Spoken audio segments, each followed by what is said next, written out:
Salut à tous et bienvenue sur lecafédugeek.fr pour un nouveau test. Alors aujourd'hui on va tester une batterie externe pour iPhone et iPod. Bien sûr avec l'ancien connecteur dock, vu que je n'ai pas d'iPhone 5. Voilà.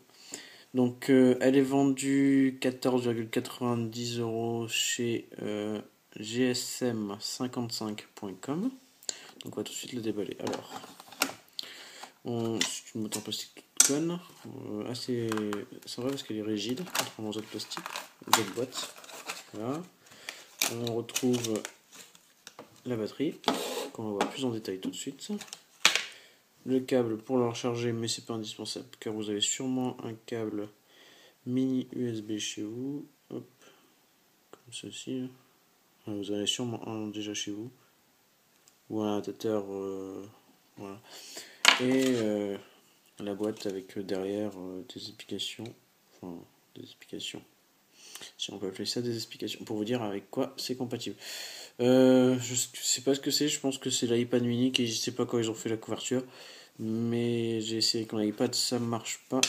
C'est dû au manque de puissance injectée par la sortie du coque. Donc on dégage tout ça.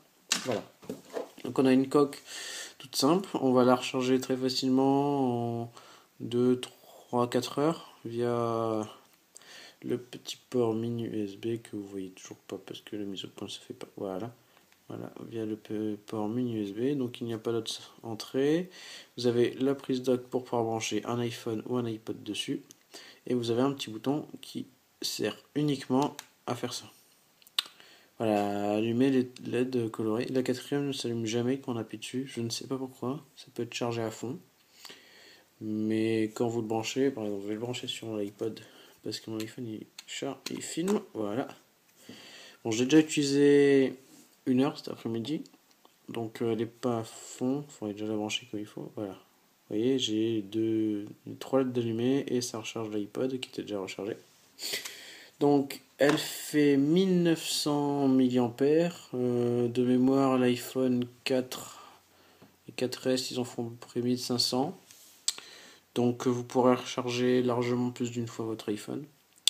En gros, comme titre d'exemple, elle est à plus de 50%, mais ce matin, je l'ai utilisée pendant 1 heure pour pouvoir recharger mon iPhone de 45 à 75%. Donc elle va vous permettre de tenir largement plus d'une journée, même en jouant un peu toute la journée à des jeux assez gourmands ou carrément pouvoir vous faire tenir plusieurs jours sans problème d'autonomie. Voilà. En plus elle est toute petite, comme vous pouvez le voir à côté d'un iPod. C'est mieux avec les mises au point, il veut pas faire. Voilà. C'est toute petite, très fine quand même. C'est un iPod de deuxième génération, donc il n'est pas trop épais. Elle doit faire 4-5 cm. Voilà. Donc en plus elle est vendue à peine 15 €. Elle est 14,90 €. Alors au niveau des points négatifs, c'est le port là qui est complètement dehors. Il n'y a aucun moyen de le ranger.